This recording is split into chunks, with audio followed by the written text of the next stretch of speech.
So after years of collecting, I've finally done it. I now own every single Hero Factory LEGO set ever made. Everything from the common stuff to some very, very rare items. Join me and I'll show you every single one of them. And I'll also give you some ideas for how you can display your own sets. Let's dive in. We're going to kick things off with this large display shelf that I have, which is actually right next to where I record my videos. Ignore that big empty space right there. I eventually plan to put the Cartus Dragon there once I rebuild it. Anyway, another cool thing about this display is that it lights up. I feel like it totally transforms how this looks. The lights totally remove any sort of unnecessary shadows, so no sets get, totally lost in the display. Nothing's too dark. These lights actually have a remote control function, and it lets me change the color, which is cool, although I don't know, I kind of prefer the white light. The other colors just feel a bit too much. Let me know what you think about the other colors, but for now we're gonna stick with white. Anyway, this display features basically every hero and every villain, but just some of the smaller, more standard-sized sets. None of the titans, the bigger sets, the vehicles, stuff like that. We'll see that a little later on in the video. We begin with the theme that is regarded by many as the best wave of Hero Factory, Breakout.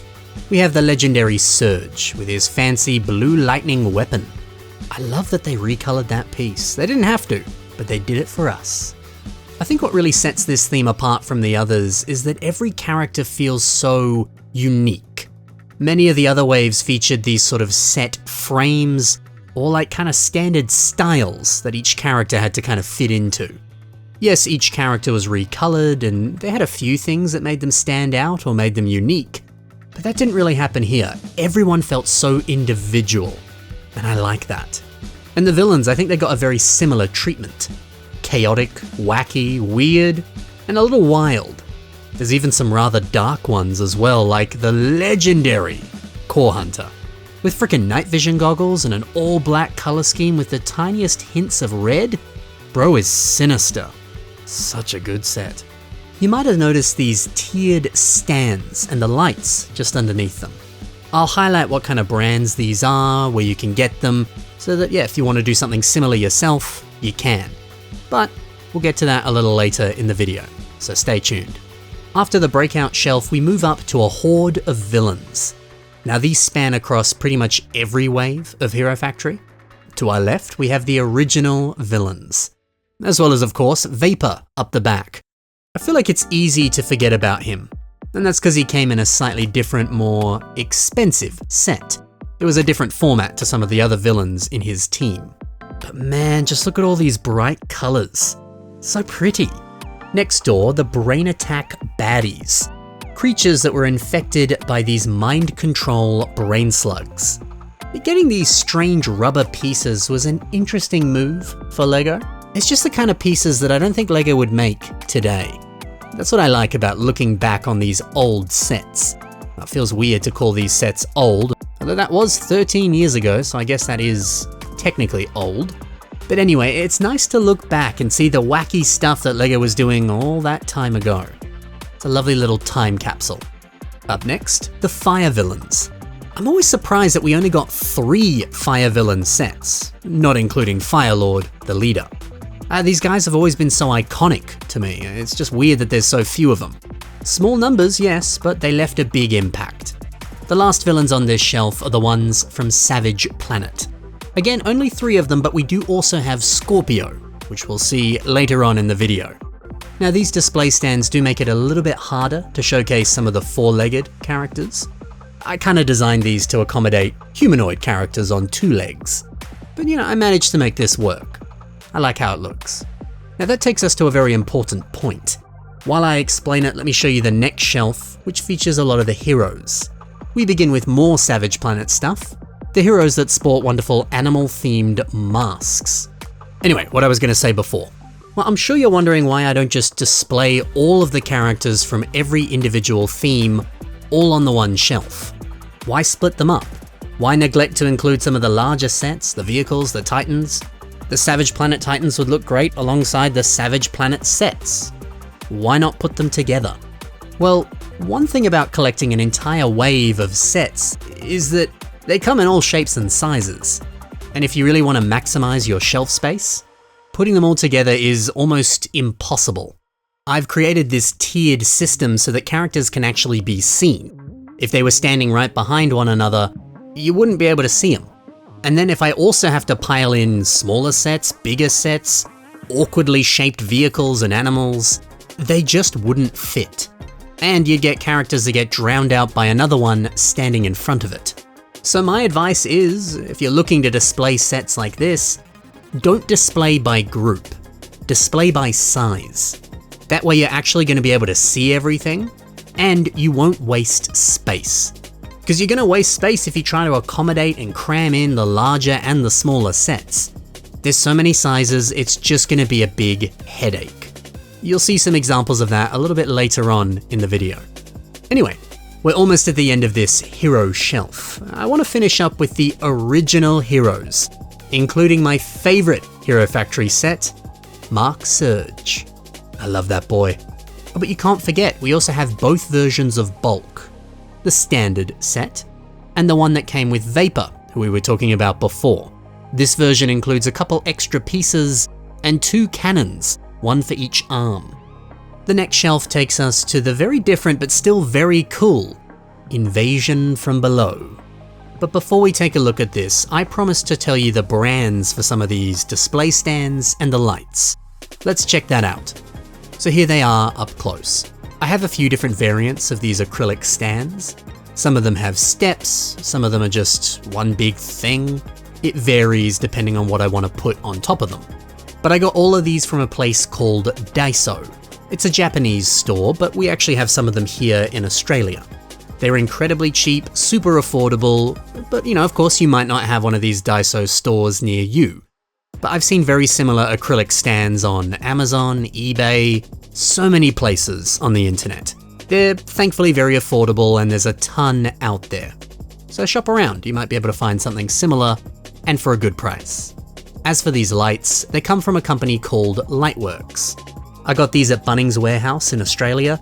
I don't know if they're available worldwide, but again, there's so many different lights, LED strips, whatever. There's a ton of different alternatives. It's certainly worth looking into. So that's where these came from. If you're looking to make something similar, I hope that helps. Anyway, Invasion from Below. Sometimes this theme gets a little bit of hate. And that's because people question, what happened? Everything changed. Hero Factory used to be about heroes versus villains. Now the heroes are in mechs and they're fighting monsters. That is a big change. But I don't know, that never really bothered me. It's still such a sick concept and it's so well executed. I mean, look at these monsters, they're so dope. And I've always loved a good mech suit, especially ones like this that are so original, so colorful, so fun. And I'm so happy that they gave my boy Surge a little minifigure. All of these minifigures look amazing. Thankfully, Surge was also given the biggest machine of the bunch. He deserves it. The Invasion from Below was so special. I love this wave of sets. I just love Hero Factory. The very top shelf here features some very large sets. Well, it features Witch Doctor. The other stuff up here, yeah, it's not Hero Factory.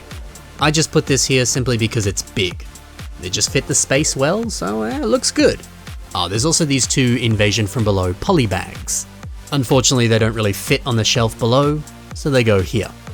So we're all done with these shelves, but speaking of big sets, let's move over to the next area where all of the titans of Hero Factory are waiting for us. Now, these shelves also feature a bunch of Bionicles, but this video is about every Hero Factory set, not Bionicles, so maybe another time. So we start off right here. There's not much rhyme or reason to how these are displayed, it's just, hey, they were big, they all look very nice next to each other. I was a little surprised by how good this looks. I don't know what it is, it's just something nice about Titans all standing side by side and nicely lit up. If I had to pick a favorite here, it's probably Rocker XL. That's a good set. Just next door we have a few extra sets, including both of the bikes.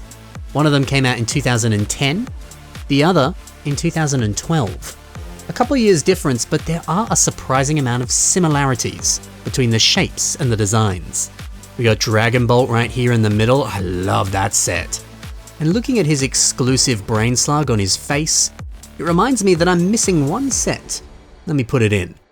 It's that black brain slug. This appeared in a one-off little, I believe, gift with purchase polybag. That is technically an exclusive piece from an exclusive set, so hey, it should be on the shelf. Don't want to forget that. Below is Scorpio. So this is what I was talking about before, the large, awkward size of this guy. Well, it would take up the entire frickin' shelf. It wouldn't allow me to do that tiered display like I've been doing before.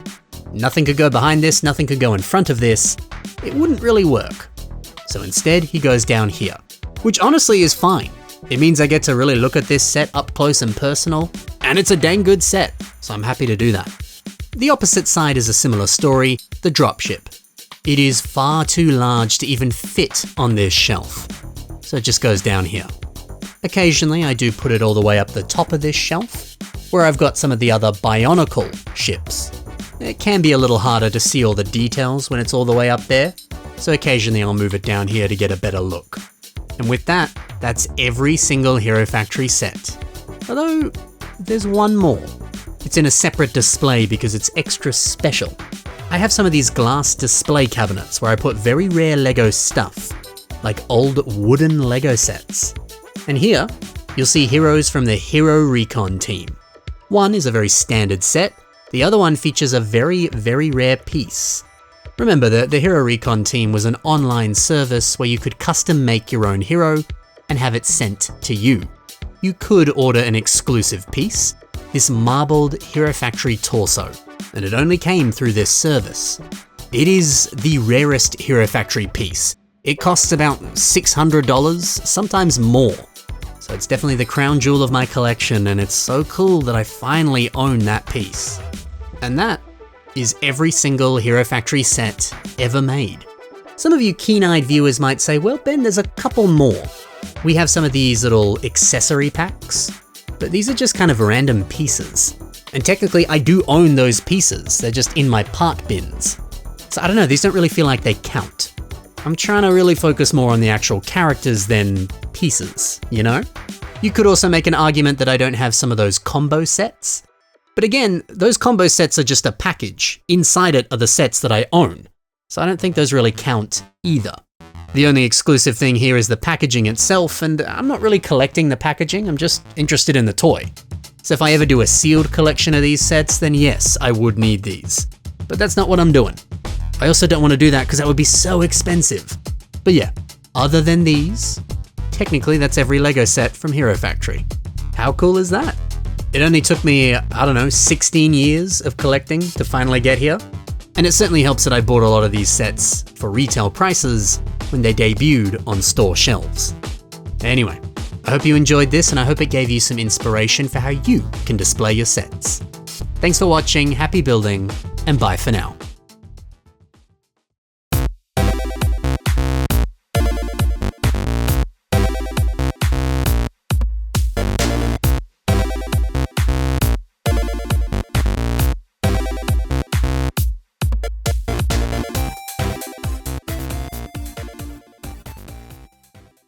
That original Mark Surge set, best set. If not, obviously it's Core Hunter. He's so sick.